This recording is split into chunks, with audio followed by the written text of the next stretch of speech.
Pasukan Rusia terekam menyebarkan selebaran kertas seruan agar tentara Ukraina menyerah. Rekamannya beredar di Telegram pada Jumat 11 Oktober 2024. Dalam keterangan unggahan disebutkan, Rusia menyebut inilah kesempatan terakhir bagi tentara Ukraina untuk menyelamatkan nyawa mereka setelah menerima selebaran, meletakkan senjata, dan menyerah kepada angkatan bersenjata Rusia. Personel militer Angkatan Darat ke-51 Rusia menyebut secara teratur melakukan penggerebekan terhadap posisi angkatan bersenjata Ukraina menggunakan semua cara yang tersedia seperti menembakkan MLRS, artileri meriam, dan UAV Pisar Sinix. Tampak sejumlah tentara Ukraina berakhir meletakkan senjata dan menyerah hingga dikerahkan ke tempat penahanan oleh pasukan Rusia.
Руденский Сергей Валерьевич.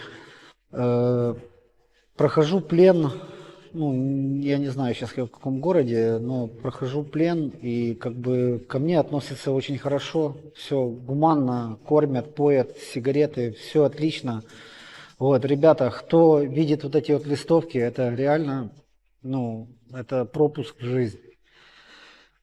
Не стреляйтесь, не идите на какие-либо контакты, просто сдавайтесь, к вам будут относиться очень хорошо, это факт, меня никто не заставляет это говорить, я это говорю от себя, это правда, гуманно относятся, люди нормальные, адекватные все, вот, просто говорите правду и все, и к вам будут относиться очень хорошо, не надо убивать людей, просто сдавайтесь в плен, и к вам будут относиться очень хорошо.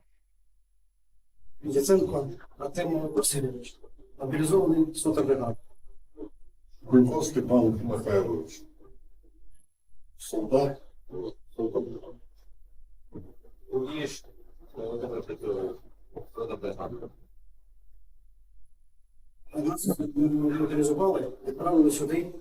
На 3 дні сказали, сидіть тут, тримайтеся. Але нас трішечки дає, ми тут сиділи 2 тижні десь. Їжа та вода закінчилися, а зв'язку з командуванням у нас немає. Ми взагалі не хочемо воювати. Ми вирішили, не йшли листів, поки вирішили здатися полон. Всі нас прийняли, нагодували, дорогу дали. Все, воювати більше не хочу. Полоні до нас ставляться добре.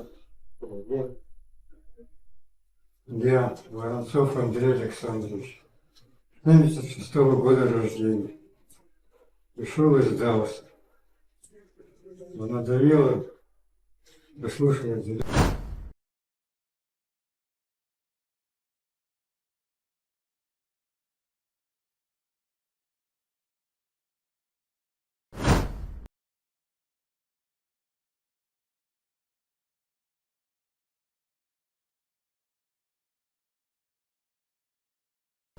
Download Tribun X sekarang, menghadirkan lokal menjadi Indonesia.